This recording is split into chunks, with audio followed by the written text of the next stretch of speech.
Hey guys, and welcome to this video. Today I'm going to share with you my full review of the new Dior Forever Natural Nude foundation. And I've been wearing this foundation for the past week, so I feel confident to talk about this foundation.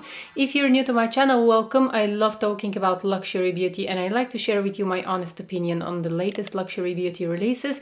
If that sounds interesting, please make sure to join our beauty community by subscribing. I would love to have you here.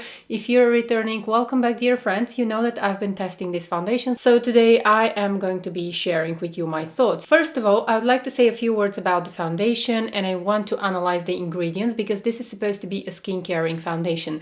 Then I'm going to show you how it applies on my skin, and I'm going to share with you my final thoughts and my experience during the 1 week that I was using this foundation. So let's go ahead and get started.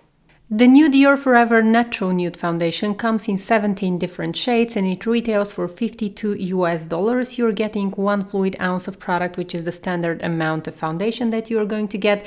This foundation claims to have 24 hours perfection, natural finish, and it has concentrated floral skincare. Now let's take a closer look at the ingredient list, and I've highlighted some of the ingredients that I find interesting here. First of all, this foundation doesn't contain alcohol, which is great for those of you who have dry skin. Also, you can see that there is glycerin, which is quite high in the ingredient list, and this is a very well-known moisturizing ingredient. So those of you who have dry skin are going to find this foundation quite comfortable, and the people who have oily skin might need to adjust their skincare routine if they're wearing this foundation. Then we have 3 floral extracts, and then we have a vitamin E at the end of the ingredient list.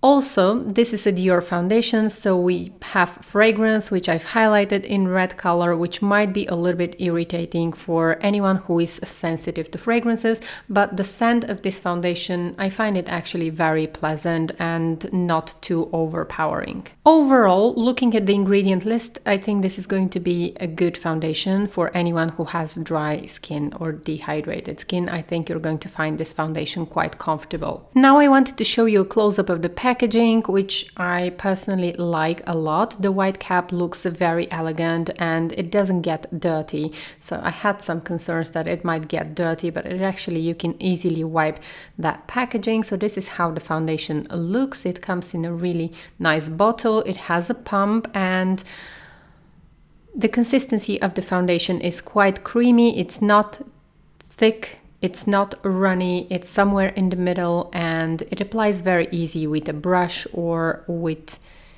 even with fingers.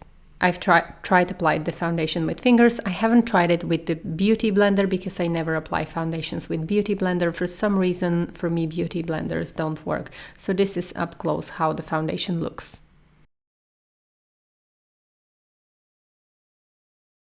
For those of you who are new to my channel, I'm going to zoom in and I'm going to show you up close how my skin looks without any foundation and only with moisturizer, so that you know how we are starting and you're going to have a better idea of how the foundation looks and how it covers my skin. I have normal to combination skin. Right now my skin is more normal. I don't experience any oiliness and I have quite sensitive skin that easily reacts when I test new products, but so far I didn't have any issues with this foundation in particular. Okay guys, so now that I have my hair back, I can start applying the foundation, and I only have a light moisturizer. My skin is naturally glowy because still I have normal to combination skin, and even if I don't use any moisturizer, I still have that natural glow that's going on my face. But since this foundation contains some moisturizing ingredients, I definitely have to adjust my skincare when I'm wearing this foundation. And I usually tend to use lighter moisturizers or only serum when I'm using the foundation because it is quite glowy. So on this side of my face, I'm going to apply the Dior Forever Skin Veil Primer, and on this side, I'm only going to apply the foundation. I've used this foundation with the primer, with this primer and without primer, and it works equally well. I've also used this foundation, tested this foundation with the Hourglass Veil Primer, which is pretty much the only primer that I have right now because I usually don't like to apply primers. And it worked equally well with primer or without primer. Primers don't help to make, for me personally, don't help to make the foundation more long lasting. It's just that when I use a primer, when I use this primer, I definitely need to use a less foundation because it has a blurring effect, and I have a full review of this primer in case you are interested. So I'm just going to tap this, and I'm starting with the application. I usually need a pump and a half to cover my whole face from this foundation, and the pumps are quite small here. I'm just going to dot the foundation. I'm starting with this side because I want to leave the primer to set a little.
Okay, so this is how it looks up close, and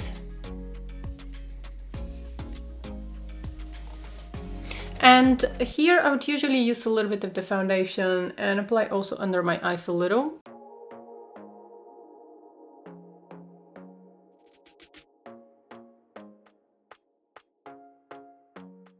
Okay guys, so this is how the foundation looks. I used a pump and a half as usual, and I also applied the foundation right under my eyes. The reason why I'm doing this is because I generally don't have a lot of issues on my face without foundation, and I wanted you to be able to see how well it covers, because still I have some darkness under my eyes, and I wanted you to be able to see how well it covers them. Here I had breakout, which left a little mark, which is not that visible right now, but still if you have some redness or pigmentation, it's definitely going to show through. So I'm just going to sit for a little while like this so that you can see how the foundation looks. The foundation doesn't settle into pores or fine lines, and I have been looking this at the magnifying mirror. I always have a magnifying mirror when I'm testing foundations. I'm very happy with the way the foundation looks up close. I cannot see my pores and I cannot see any fine lines, and it usually doesn't settle into my fine lines. The shade 1 Neutral matches pretty well my skin tone. Unfortunately, I cannot remember which shade I used to use from the Dior Forever Glow and Matte foundations, because I tried them right after they were released, and these two foundations didn't work for me because the matte foundation was looking too matte on me. I didn't like the finish, and then the glowy foundation was way too glowy. It was making my skin look oily, and it would last on me just a few hours. So that's why I don't have these foundations now. I only tried them. This foundation melts beautifully into the skin and it looks very natural. It looks like a very well moisturized skin. The finish, I would say, will depend very much on your skin type. So if you are more on the oily side, I wouldn't recommend this foundation because it is, as you can see on my skin, it made my skin much glowier. I don't know if the camera is going to be able to show that, but I started with skin that had a very subtle glow, but it didn't look that wet. Right now my skin looks like literally almost like wet. And I have to set this foundation with powder. I absolutely love how it looks. And I like to set this foundation with my favorite Givenchy Prisma Libre because it really controls the shine.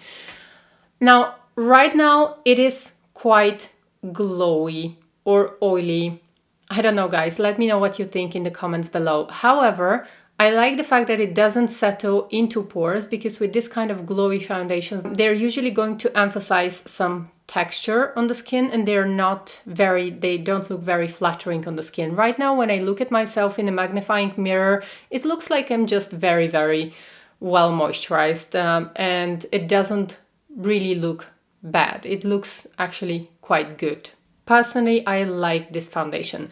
If you're normal to dry, normal to dehydrated, or if you have dry skin, I think you're going to appreciate this foundation a lot because it is going to look glowy and your skin is going to absorb that shine, and it's probably going to look a lot more natural than it looks on me. I mentioned in my previous video that it gives me a little bit of a wet finish on my skin, and it doesn't matter really the moisturizer that I'm using, it always gives me that kind of a little bit of a wet finish. So it's a matter of personal preference whether you're going to like this kind of finish or not. Now I'm going to set with my favorite Givenchy Prisma Libre foundation powder, and I'm going to share with you my overall experience. Okay, so now I'm back and I've set the foundation with my favorite Prisma Libre by Givenchy. This is my Holy Grail powder and it looks absolutely poreless and flawless. So I'm going to zoom in so that you can see what I mean. And even with the magnifying mirror, I cannot see a single pore on my face. So it gives me the most beautiful and flawless complexion, and this is going to last for a long time.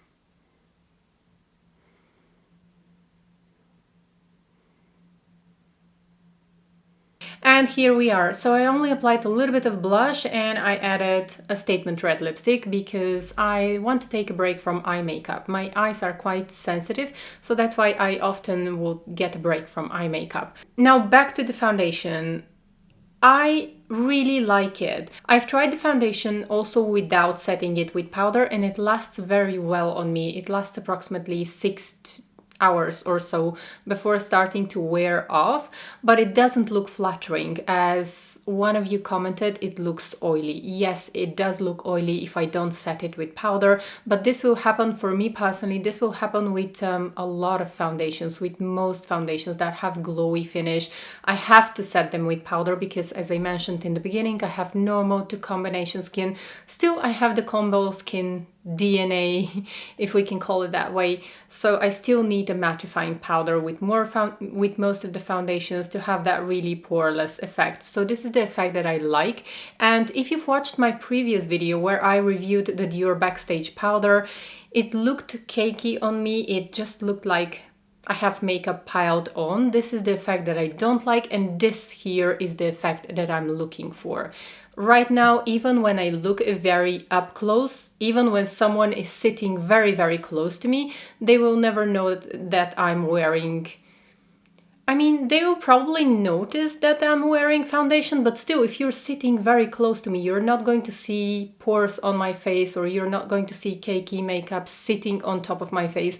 Everything looks like one, and that's why I really like this foundation. Now it's up to you whether you would like this kind of foundation or not. In my opinion, it is a good foundation. Now the claim of 24 hours of wear, so many brands recently started to release foundations claiming that they're going to last up to 24 hours. I'm not sure if someone is ever going to wear a foundation for 24 hours. You shouldn't wear foundation for 24 hours for sure, and I've never ever tested foundation for more than 12 hours, I think, when I have a really long, hard day, or 12, 13 hours.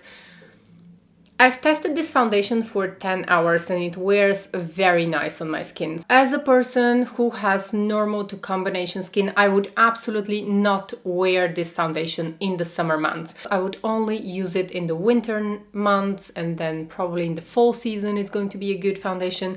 For times when my skin feels a little bit dehydrated, a little bit dry, I would use this foundation. So bottom line, it's a very good foundation. I think it's suitable for all skin types, except if you're oily. If you're combination skin, you're probably not going to enjoy this foundation in the summer months.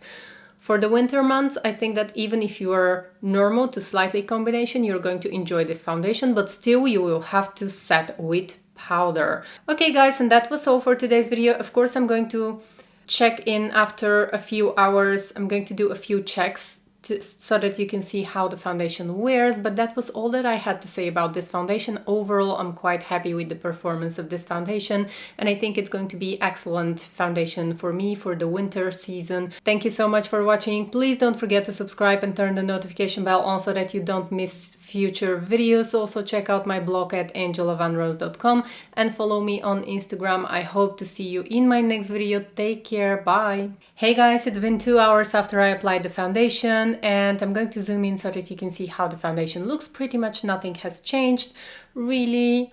My skin looks less powdery, probably a little bit, a fraction less powdery. I'm going to zoom in.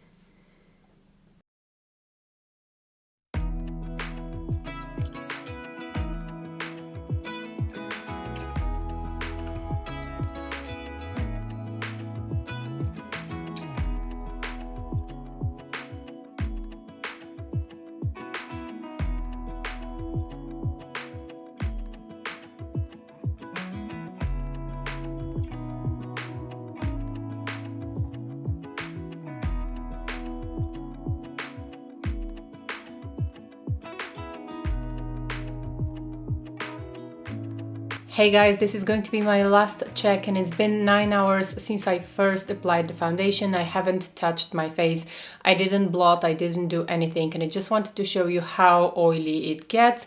So this is it. So definitely after 6 to 7 hours of wear, I feel the need to blot a little, but I didn't want to do that today. I think that the foundation performs quite well. Of course, it's not going to last for 24 hours. Now I'm just going to blot a little. I don't even have a blotting paper but I'm using a tissue to just take some of the shine. And the previous days when I was wearing, I would usually need to blot after 6 hours of wear. I would usually need to blot to feel more comfortable.